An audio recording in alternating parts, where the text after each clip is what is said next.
Hi, Hal Habib and Andrew Abramson coming to you from Dolphin Camp. It's day 2 of mini camp.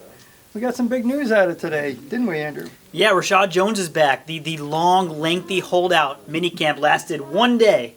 He's back after one day. He was one of the top defensive players, definitely for the Dolphins last year. You could argue he was the best safety in the league last season.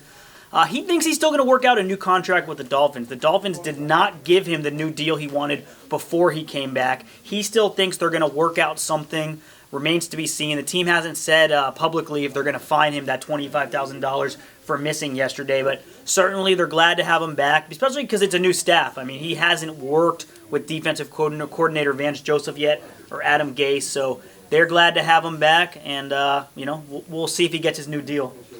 I kind of refuse to call this a holdout. To me, you got to be gone for at least a few days to technically be a holdout, don't you? It's only a few hours. Yeah, but it's true. It's technically. You got to remember too. Even though he wasn't fined, those voluntary can't. They expect you to be those voluntary practices. To me, if you're not there, you're kind of holding out too. But it didn't hurt him in the pocket. I don't think he had a lot of leverage at the end. I mean, we'll see what he gets out of this. No, I fully expected. I think you did too. That he was going to be back. It wasn't like he was going to sit out the season. At one point, that was floated. I thought that was preposterous, and as it turns out, you got to have your All-Pro or your Pro Bowl safety back there, and now the Dolphins do. Yeah, don't believe what you read unless it's in the Palm Beach Post. Then you can believe it.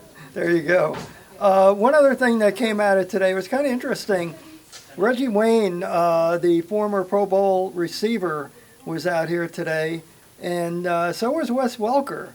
So that's an awful lot of receiving knowledge out on the sidelines, giving this young receiving corps some tips.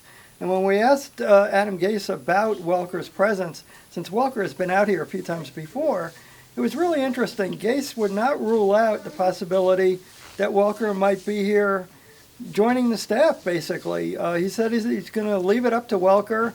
He's not going to push him. But, we also talked to Leonte Carroo, the rookie receiver, and he was just so grateful to have that kind of knowledge to lean on, even during practice. You saw some of those guys going up to the two veterans and getting some tips. So that's an interesting thing. In addition to that, Carroo is going to be working. He accepted Jarvis Landry's invitation to work in the offseason. So it's obvious that these receivers are trying to break in the young guys and get them going as soon as possible. Yeah, I mean, obviously it does not hurt to have guys like that on the sideline. And, Wes Welker was a Dolphin, so maybe, Dolphins kind of screwed that up. Getting rid of him was like for a third-round pick, so maybe this is their way. Hey, you know what? We're going to take it back as a coach. You love his experience. You got to remember, this Dolphins receiving corps is not experienced. I mean, their veterans are Jarvis Landry and Kenny Stills, so it doesn't hurt to have these guys around who are recent players who can relate to them as well. Yeah, and I still think that this is going to be one of the strongest points on the team. We know what Jarvis can do. Obviously, Adam Gase wants to get Kenny Stills a lot more involved than he was last year. So you've got all of that working for you. We also saw Devontae Parker make an appearance today. Yesterday, Adam Gase said he's kind of messed up, held him out when he should have let him go and do some things in workouts. Today, we saw Parker make a really nice play deep downfield. So I think that the Dolphins are going to be clearly leaning on him an awful lot this season. That's a nice 1-2 punch on the outside. No doubt about it, and we'll have one more day to see these guys. Tomorrow's the last day of minicamp. And then vacation? We're not supposed to take vacations, right? We're journalists. We work every day. Scrap that word vacation. You did not hear that. But we'll be back at you tomorrow. In the meantime, check us out on Facebook, PalmBeachPost.com. Thanks a lot for joining us.